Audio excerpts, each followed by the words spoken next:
That brings us to this week's Blend Game. We are going to play hashtag Regina King Blend, where we're celebrating the accomplishments of the wonderful Regina King. And of course, with Gabe sitting in the third chair, I'm starting with you, sir.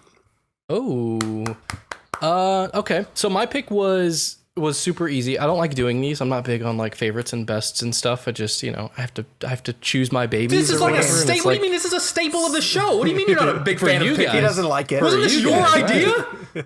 Yeah, for you guys. Yeah. That's the fun of producing. I'm like, hey, what if you guys did this? But even though it's recent, I did see someone on Twitter that almost changed my mind because I hadn't considered it. And it was her in The Leftovers. I forget her character's name in The Leftovers. It's great in The Leftovers. And I just love that show. Jake obviously turned us on to that. Mm-hmm. Fantastic show. And she is great in it, but she is even better in Watchmen. Mm-hmm. I think her role in Watchmen, and this is maybe, we talk about opening performances up to television, and this is maybe where they get the little bit of the unfair advantage because there's just so much more screen time and opportunity for them to work on the character than in a 90-minute movie. But the way her character develops and the way that she continues to play that character as her mystery sort of unfolds, it keeps getting more interesting, keeps getting better. I think the first standout moment for me was whenever she pours the coffee out with the Silk Spectre. She's trying to interrogate her kind of thing, and then she immediately just changes and is like, I'm not taking your bullshit. Mm-hmm. And that really showed she was able to balance between being a badass, being an action star, being this loving mother, and then being this extremely strong partner with Yaya's character. And that whole arc, I think, from beginning to end to the very last frame of it is impressive. And one of my new favorite TV shows ever. And we're never going to get another one, which I'm okay with. Lindelof. Yeah, it's so good. It's so good. And she's just amazing. Whenever she pairs up with Lindelof, because Lindelof was Leftovers too. Yeah, exactly. I also went with Watchmen. I want to throw love to Marcy Tidwell, which is her character that she played in Jerry Maguire. Yeah, I was thinking about that. I mean, it wouldn't have topped Watchmen, but that's what I was thinking too. So when looking back over her career, I realized that part of the reason why I want to go with Watchmen is because it feels like, although it's a huge ensemble, but it felt like a project that was tailored to her, mm-hmm. She's arguably the lead, even though there are a ton of characters that are right at her level essentially throughout it, but she owns the material in such a way. And with Jerry Maguire or with, I think she's a blast opposite Sandra Bullock in the second, the hell's that beauty queen movie that she's Miss in? Congeniality. Miss Congeniality. She's in Miss Congeniality. I forgot that's her, yeah. She's a blast. She's so much fun in it. I think she stands out when she is, in a smaller supporting part. She dominates. I love Watchmen because it finally let her show everything that she's capable of doing. And I don't really like to go with something that's so recent because she's been working forever and has been doing so much stuff, but she's so dominant in Watchmen. She's so fantastic in it. And that is the type of storytelling that it's so rich in mythology that you could easily get lost if you don't have a focal point to invest in. And I think that her journey through it becomes the audience's lifeline through what can be really dense, a really dense narrative. And it's a extremely difficult point to pull off. Like, even just to throw back to Project Power for a second, Rodrigo Santoro is the villain in that movie, and I got a chance to interview him for the junket, and we talked a bit about Westworld, and we talked a bit about how he protects spoilers from people who might approach him for Westworld because he doesn't even know where they are at in the show. And he essentially says that they don't tell the actors much. Like, the actors play what they are given, but they don't know the whole mythology. And one time he got to go to Comic-Con and a fan floated a theory past him, and Rodrigo was like, tell me more, because that's really fascinating. Like, I want to hear more of that. And I think that I would bet Regina King didn't know a ton about Watchmen, but she never comes across that way. Like, she makes it feel like she owns every bit of the story and knows exactly where it's going, even though you can never guess where that story is going. It's so unpredictable. Yeah. That's what I love about, and you can argue that's the way her character is written, but I love that about her characters. Every time there's a twist, every time that we are revealed to something new, she's not fazed by it at all. Yeah. And Regina King is the person to hire if you want to play that. Yeah. She's just so calm and collected through the whole thing. It's great. So I had to go with Watchmen. And I also chose Watchmen. I also chose Watchmen for a lot of the reasons that you guys said. But in a ensemble cast that good, which features Jeremy Irons and Gene Smart and just so many people, usually with an ensemble that big, usually there's like one or two people that like you're sort of like whenever it cuts to them, you're like, okay, come on, like let's just get through this so I can get to. One, there was no one like that in that ensemble, but if anything, I kept finding myself wanting to like get back to her. Just because I didn't really know what was going on, and I kind of felt like she was like my tether to this like otherworldly reality. And also, I feel like I have not I really want to. I want to give it some time, and then I want to rewatch it from the beginning, knowing everything that I know, because there's a lot of stuff that we don't realize, we don't find out until episode 2, 3, 4, 5, 6. Yeah. And but there's some things that she knows that we don't know, and I want to go. I feel like her performance will be the one that changes the most, and I realize the more about upon rewatch. I feel like which to me is an incredible talent to basically give two performances at the same time. And you've talked about this, Sean, in interviews that you've done, the performance that you give upon first watch and then the performance that you give upon subsequent watches. And I feel like she's the one that really gives that in this show, and I can't wait to like really watch her when certain lines are delivered or when certain moments happen, to see, oh wait, how is she reacting to this? Because she kind of already knew this, or is keeping this a secret, or one way or the other. Right. Or what she knows is just so much more important than whatever someone else's problem is. She just doesn't give a shit. Yeah. To come back around to that Steve Carell movie, the Jon Stewart movie, Irresistible, which I thought got criminally overlooked this year. Like when I watched it the second time through, really like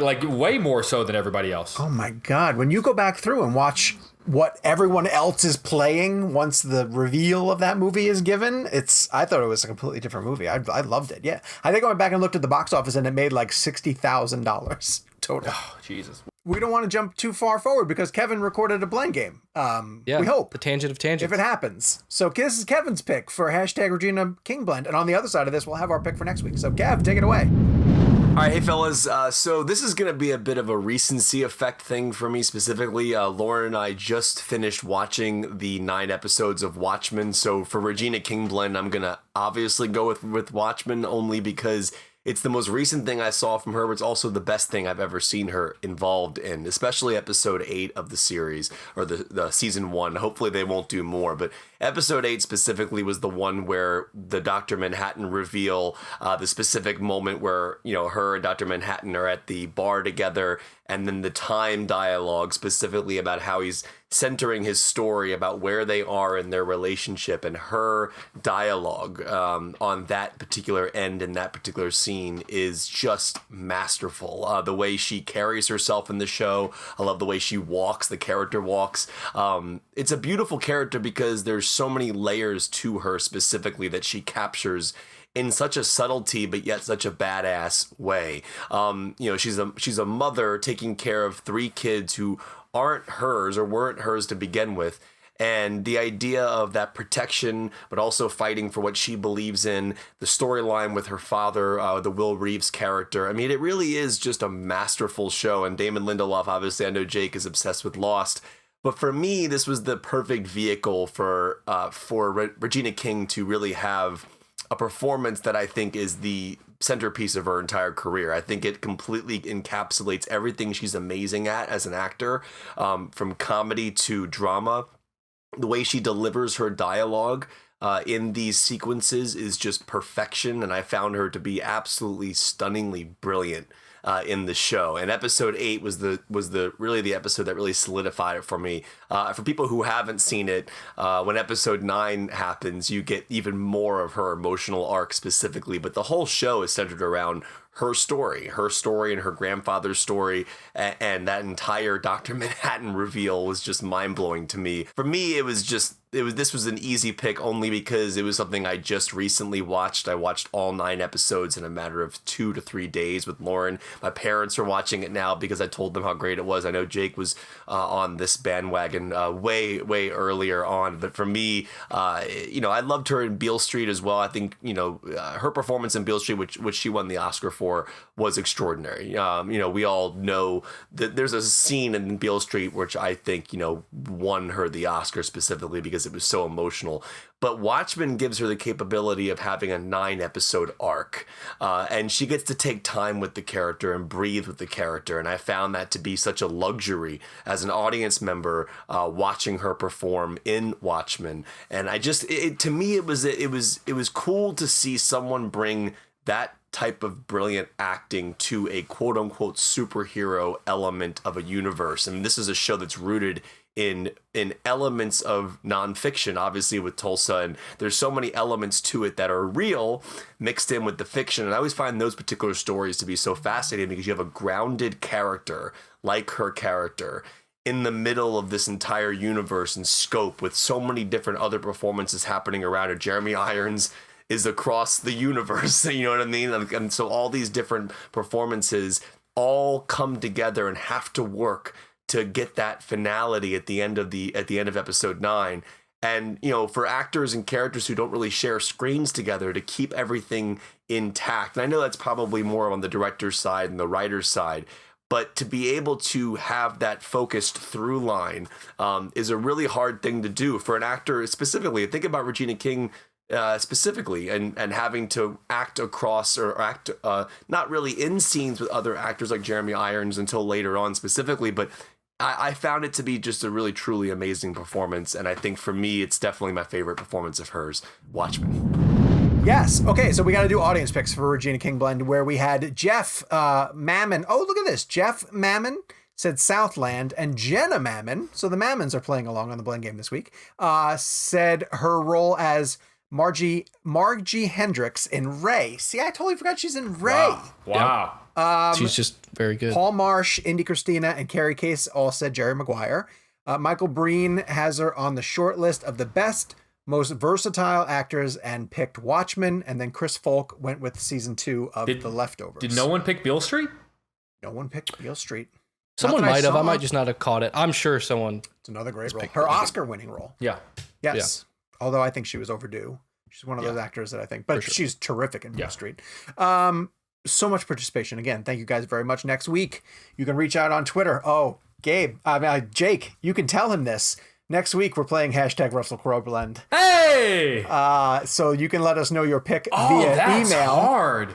At ReelBlend@CinemaBlend.com. You can use it on social media. #RussellCroweBlend. He's 2 L's. 2 S's, 2 L's. I'm really going to have to differentiate between favorite and best with him. Crow with an E. I think this is forcing me to rewatch LA Confidential this week, which is totally fun. Amanda and I just rewatched Gladiator. I don't like Gladiator. You don't like Gladiator? I don't like Gladiator. Who are you? I don't really like Gladiator all that much. Although, to be Is it the part where he decides to run across Italy? I just felt like running. I've only seen Gladiator once, so I probably should revisit it. Oh, dude. And seriously, how did... I don't understand, because Gladiator obviously won Best Picture but lost Director. Yeah. How did Ridley Scott lose Director? Because it's not that good. What won that year? Oh, Soderbergh won for Traffic. Okay. Oh, wasn't Traffic? Traffic was the big, like... I think Gladiator... Was Gladiator an upset winning Best Picture? It was really popular. It came out in May. Yeah. It was really popular and very well respected. It got nominated for a ton of shit, though. Yeah. Joaquin, friend of the show. Friend of the show. Friend of the show. I will rewatch Gladiator sometime soon because I do. I know everybody loves it. It just didn't. I haven't seen it in a long time, but I don't. Yeah. Insider, Beautiful Mind, Master and Commander. Insider's terrific. Cinderella and Master Man. Commander's. Yeah, I mean it's gonna be a really tough one. Yeah. So LA #RussellCroweBlend. Quick and the Dead. Choices.